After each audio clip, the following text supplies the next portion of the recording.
Towson Bullies in the big city, including Lamar Jackson and Joe Flacco, and where the Caps are going to wind up in all of this mess now, entering the Eastern Conference Finals, and the Preakness and the Orioles' demise this year. And all of these stories for me bring me back to my 30 years and 34 years now and doing sports media here, 27 years of doing radio, where when I began here, there were no Ravens. There was this antiquated building that we now call the Royal Farms Arena, and saying, well, at some point they're going to have to fix that. That was in 1991. And instead, we've built a baseball stadium that Mr. Angelos is taking advantage of here. Obviously, the football stadium that's only been half filled at various points. And we've seen this other dance happen in other places where their Colts and their Bullets have left town. And Liz Farmer's a friend of mine.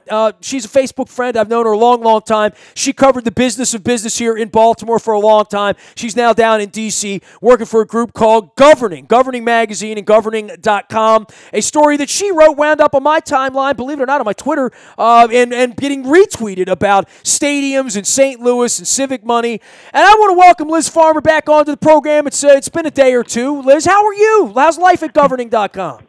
Life at Governing.com has been great. I mean, we do a lot of in-depth reporting here, and it's good to be back on Baltimore radio, though. Well, I tell you what, I like when people are keeping an eye on what's going on with governmental money here lately, and I've turned my conversation from the toy department into the real world, because they certainly intersected last year when Trump rained down tweets on NFL players and emptied out our stadium. But you took a piece here with stadiums and saying that, these things are getting built now, but we may be at the end of the Governor Schaefer's goodwill of having fantastic fans night lead to building Camden Yards, which led to luring Art Modell here. That's how this gets done at heart, and I know that Rob Manfred stepped out and said they want to add 2 new teams, and my buddy Maury Brown's out there in Portland trying to erect a stadium for a baseball team. But that doesn't happen anymore, right? And this thing we're seeing in Inglewood and what happened to the Cardinals and then the Rams in St. Louis and the Chargers in San Diego, that the world has turned here, and one of the eyes of keeping the eyes on the civic money is we may be at the end of that era in America here for the next quarter of a century, where we're just giving tax dollars and building lotteries to give billionaires breaks, right? Yeah, I think we are. And what's interesting is that, stadiums, when a lot of them were first built, were privately funded. And then, about a half century ago, you started getting all these municipal stadiums that were built in these big, concrete, ugly in a lot of cases. Tidy bowls is what we call them in Cincinnati. Exactly. They look like either ashtrays or toilet seats, one or the other, usually. Exactly. And so but then in the 90s, you started seeing this demand. Obviously professional sports became a little fancier. It became this huge revenue stream for owners who then started saying, okay, well, replace the ugly concrete thing you built 30 years ago with this shiny new thing, and by the way, pay for it again. And in the 90s, that wasn't a huge problem necessarily, because there was a lot of money that state and local governments had. The economy was doing well. Policymakers were not necessarily looking at the long term of these decisions, and sports were huge. Everybody loves to be the person that either gets the team to stay or woos the team from somewhere else. It's a huge draw. But the recession and, growing skepticism of, wait, what are we paying for? Really started turning that tide around. Well, Baltimore was a big part of this. And, I've talked about this with Marty Conway this week, because the Fantastic Fans Night thing sort of came back, right? And last week. And we said, well, how did all this happen? How did we get here, kind of, sort of, right? And the how did we get here was really Edward Bennett Williams on a handshake, Washington guy, keeping the Orioles here. And Camden Yards really changed everything for baseball and football stadia. Comiskey Park was still getting built like the old Yankee Stadium 3 years before that. The Sky Dome was sort of, the last homage to the Astrodome. And then everything changed. And I think the reemergence of Baltimore in the early 90s on the backside of Harbor Place and the aquarium, the Science Center, and then the stadium came, and Cal Ripken. And really for the 90s, when baseball still mattered nationally, there was never a point where we had a Sunday night baseball game here that it wasn't one giant postcard to come to Baltimore and see, Fort McHenry and see the Orioles and go to the warehouse and all of that. And a lot of other cities got involved in, we want one of those too, right? And I think if you've been to all these ballparks, you've seen that Baltimore was, and Maryland as a public place that had been besmirched, that had been left for dead by the Colts and all that glory. Maryland was the one place that said, we're going to put our money up no matter what it takes to keep a baseball and a football team here because it matters here. Yeah, and there's a lot. I mean, there's so much truth to that. I mean, I can't tell you how many times when I covered sports business, people would point to Camden Yards as the thing that started it all and this new baseball park building boom that was started in the 90s. And it's crazy now to think that Camden Yards is like, the third or fourth oldest park in the major leagues now. It's incredible, right? Not that old. I'm older than Camden Yards, and a lot of people are.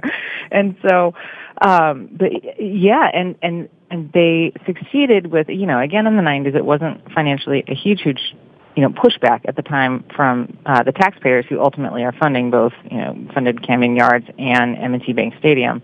But because there was that huge desire to, in the case of the football team, to get a football team back to Baltimore, and then in the case of the Orioles, there's so much pride. I mean, Cal and everything you had going on in the 90s at the time that Camden Yards was built. I mean, who's going to say no to that? So you kind of had this streak of good feelings that Camden Yards rolled in on and opened on.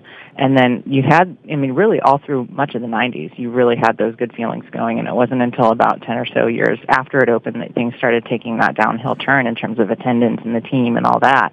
But, that was all brought on by one guy, by the guy who bought the team. I mean, at the end of the day, right. The most important thing, as you learned in doing your St. Louis piece, Liz, was Stan Kroenke was a local Missouri guy who bought the team and then put the knife in the back of his hometown and his home state. I mean, even he couldn't have been trusted, right, to keep the team in St. Louis because he saw greener pastures in L.A. Differently, though, he did it with his money. There's something to be said about that because no one in California, including San Diego, including Oakland, has been quick to say, let's go build another ballpark. We're in a whole different world now. And with the Orioles emptying this joint out, this creep owning the team for a quarter of a century, and really giving it to the community here, that if we had to take this to Larry Hogan right now in 2018, 19, 20, in an election year, and say, let's go spend $1 billion of civic money to build the Orioles a new place in Lutherville, that wouldn't go well right now in Maryland. That not at all. We've built 2 stadiums here for these 2 guys that own these teams. I don't think it would be done again, and certainly it ain't ever going to get done for an arena here. That's pretty clear to me, right? Yeah, and the funny thing is, arenas, of the 3 kinds of things that you can build, arenas are actually the ones that don't really lose. They could even technically be moneymakers for you, because you can have so many different kinds of events there, whereas baseball parks, and then especially with football stadiums, you are so much more limited in what the off-season use is that they basically drain money. Yeah, unless Jay-Z comes to town, or Billy Joel shows up, the stadium sits empty in the summer, right? Exactly. And so, and it's interesting too. I mean, when you look at St. Louis and the story there, I mean, this didn't make it into the final story, but so many people there just thought of when Kroenke came in as a partial owner, because they needed somebody, based in Missouri to come in as a partial owner when they wooed the Rams away from LA in the first place. And some people feel that Kroenke saw the deal that the city made with the team back then with the standards for the stadium, and he thought as soon as that team falls below the standard, he's going to come in and make his move. And by some accounts, Kroenke waited, 20 years, close to 20 years, for his chance to basically take the team out of St. Louis and move it to L.A., where he could make a bunch of money. Well, I mean, it is about making a bunch of money, and from a civic standpoint, it's all of these economists that would come along and tell you about economic impact and all of that. Liz, I live in downtown Baltimore. The Orioles are a disgrace, and they've been a disgrace for a long, long, long time in regard to the civic responsibility. If we go back to the seed of why the stadium was built, it was built to inject industry and business into the inner city and into the harbor and into the hotels and into the tax base and into the restaurants, and all of that would trickle down, right? And all of that would. Now we're going to have a week here where every night they're going to struggle to get 4,000, 5,000, 6,000 people down here to see an 8 and whatever hell they are baseball team. And this has gone on more than it's not gone on, where there's been tumbleweed blowing down Conway Street because they can't figure it out. And in a normal circumstance, they'd have to go bust their ass. When a restaurant starts to hurt, they have to make their food better. They have to make their staff better. They have to make their marketing better. They have to do all of that better. The Orioles have really benefited from this massive thing, and uniquely the Nationals deal, which I know you know a lot about and I've written at length about, that has made it very, very unique here for them. But this is not just a Baltimore story, right? This is a St. Louis story where they built the blimp out there, and now they don't even have a team, and they're snookered with this tax bill into sort of perpetuity there. And all of these other places where they built it, but it didn't come. You know, I mean, I see it like San Diego. The team stinks. The stadium's beautiful. But there really is a neighborhood that was built around that baseball ballpark. That's probably the greatest example of there was nothing there, and now there's something there. I think the Capital One Center, the former Verizon Center, is another example of where Abe Poland, who did that with his own money, said, well, this is a depressed area, but one day they're going to sell $1 million condominiums down the street, and they have. And I know the baseball ballpark in D.C., that's a little more dodgy and is taking a little bit more time as well. But part of the promise is this is going to make the neighborhood better. That's why we're going to make a billionaire richer. Boy, that's a civic promise that has been broken in many cases, right? In many cases, and I think the reason is because people, I mean, in the case of, I mean, you can, the Orioles, the Nationals Park, I mean, take this case all across the country. When you build a baseball stadium on this promise of it's going to spur economic development, sure, 30 years down the line, you can look back and say that, but people expect that to happen within 5 years. And when it doesn't, they get upset and they realize, wait, what did my taxpayer money go for? And the way that it should be done is that, you know, the local government should work with the team. If the team wants to build a stadium to spur economic development, fabulous. What the local government can do is maybe provide some, you know, incentives to business owners to build around the stadium and do that. But the city should probably not have any business in throwing money to build the stadium.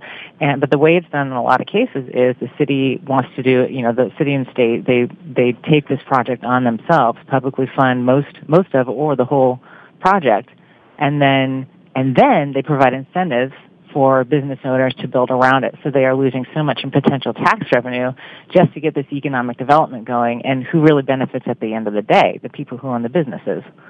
Liz Farmer is our guest. You can follow her out on Twitter at Liz Farmer Tweet. She works for Governing Magazine and Governing.com, doing all sorts of policy wonky cool stuff that teaches you where all your tax dollars go and don't go. You're one of those journalists we'd like to imprison because you shine lights on stuff here in America of, you know, malfeasance and all sorts of crazy stuff. Tell me about Governing, though, because you do stuff in the sports space, but really in the space of where public money goes, right?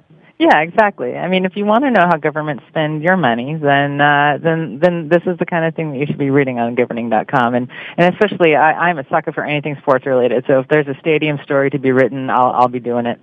Well, yeah, and you are, sports wonky about all this stuff as well as on top of this. Atlanta's the greatest example of this lately, right? Atlanta has now built a stadium off the back end of an Olympic promise that we know is empty, right? Like, we can follow that around the world of the cracks growing between stuff in Athens and baseball stadiums in a country where they don't even play baseball, to where Russia is and Qatar with the World Cup and all of the and Brazil, where they were going to create new neighborhoods, and they left a slum where they found a slum to begin with, and corruption and all of that. But Atlanta has been the new unique story where they've turned all that Olympic nonsense into, well, let's go back to the suburbs where the white people are and put the baseball team up there, and we'll build some garden apartments around it and put a Wegmans in, and we'll call it a community center. That's the new thing in Atlanta, and now you've got teams moving out of the city, and you would not be, and I don't know what you're going to say, but 25 years from now, if we want the Orioles around here in their current incarnation, the stadium might have to be in Hunt Valley, or the stadium might have to be in Ellicott City, or the stadium might have to be in Hartford County for people to want to go, because the world does change every 25, 50 years. You live long enough like us, Liz, you learn that, right? Yeah, and what's interesting about that too? It's you think that a major league team should be based in the city, but when you think about who pays for it and who's going to games, it kind of does make more sense to put something in a county. I mean, if the people who want to be going to the games, who could afford to go to the games regularly, all of that stuff, they should be the ones to be paying for it. So put the stadium out in the county and have people go there. But the problem is that just looks bad. I mean, take the Redskins in DC, and every time they have a home game in FedEx Field, right? It's in suburban Maryland, yet they constantly show shots of downtown DC as if the stadium were there. I mean, it's a total disconnect. And so, there's something psychological to not having a sports team in a city, even though financially, for who's going to the games, for the tax base that's paying for that infrastructure, it kind of does make more sense to have it in the county. Yeah, and I don't know what the next thing is, right? Like, we just saw Mark Davis hold up Las Vegas, right? I mean, Kroenke's gone into L.A. The Chargers, there's no way that thing's going to work, right? So the Chargers are going to be for sale. The Jaguars owner has now bought Wembley Stadium, which leads to all the conjecture, right, that the Jaguars are headed there at some point. Mm-hmm. And I bring it back home, Liz. We had 30,000 empty seats at the football games last year, and people fell out of favor based on politics. I mean, if you were a Donald Trump fan, you weren't in your seats last year. That's kind of how it worked here. I did the math on all that. And now you have a baseball team in this incredible transition, in this incredible time where I don't know if baseball is going to come back here. I don't know what that miracle is going to be to bring people back to the city. I walk around the city all the time, and I say to my wife, who's going to be the leader? Who's going to be the Donald Schaefer that comes in here and gets white people and black people and east and west and young and old and rich and poor and this religion? Who's going to be that?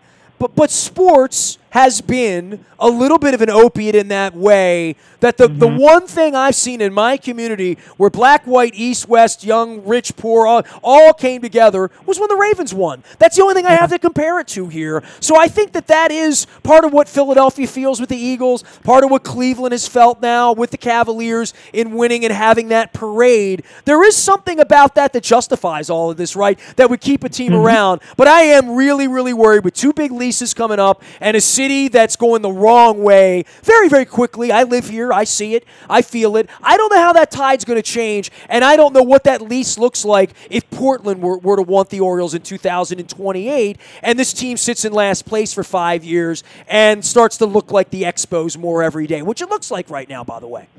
Yeah, and that is a scary thought to think. I mean, to think that the Baltimore Orioles could not be in Baltimore. I mean, that's... Well, we said that once about the Baltimore Colts, right? We said that once about the Seattle Supersonics or the San Diego Chargers, who were there for half a century. But it's all for sale. We've learned that, right? If nothing else. It is.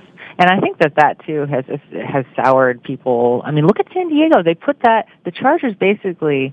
they put it to a vote to the public, and the public called the Chargers bluff. I mean, resoundingly defeated the idea of publicly funding a stadium, knowing that when that happened, the Chargers were going to leave. And so, I mean, it doesn't get more obvious than that public support. If you are in places where there has been a lack of fan support for a long time, if you go to the public hat in hand, you are not going to get anything in there. She is Liz Farmer. She is Liz Farmer Tweets. She did a great story. You can go check it out at governing.com on stadiums and infrastructure. And St. Louis is getting used to being stood up by football teams. They're done, right? I mean, like literally, they're just done. They're not going to have football in St. Louis anymore, right? I really think they're done. I mean, the public officials have talked about all the wonderful uses they can find for the Edward Jones Dome, but none of them involve football. Liz, always a pleasure to catch up with you. And what's your sports mojo lately here? I mean, you got Caps fever, you got Nats fever. Where are you right now, Liz? Oh, well, I'm from the San Francisco Bay Area, so I'm always going to be a Niners and Giants fan. Well, tough for you lately, but you do have hope in Jimmy Garoppolo, right? We do. We'll see, though. We've had our fair share of quarterbacks who look good for half a season. The San Jose Sharks let you down, too. So always good to have you around, Liz. Keep up the great work out there. We'll keep reading and keep following, okay? All right. Thanks, Nestor. Liz Farmer Tweets. The way to find her out on Twitter as well as at governing.com to discuss stadiums. And I think it's a real conversation to be having around here when people aren't going to the games in Baltimore. I'm just saying.